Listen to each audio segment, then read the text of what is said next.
The main reason they started running the 20-inch line is because they've got a bunch of leaks throughout the system, so they're replacing it with PE since it's a leak-free system and it's easy to directional bore in.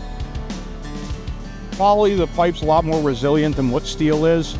Steel corrodes faster, degrades faster, so that's why a lot of people are switching to poly on their municipal water.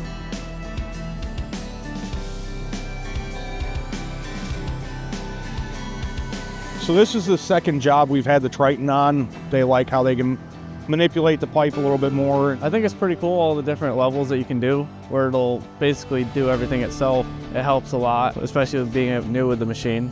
You're not taking as long on setup and things like that of getting the pipe in, and you can have operators go around and do other things while the machine's in the fuse cool process because it's running the automated process and they just need to be there for the open close period. So one thing that you can do with the Triton that you can't do with any other machines, you can pick up a whole stick of pipe and move it around if you need to.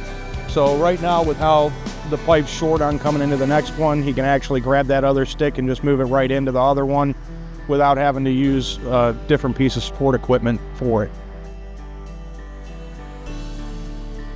A lot of municipalities are switching to poly versus steel. And the Triton's a whole new platform, it's a whole new way of doing things.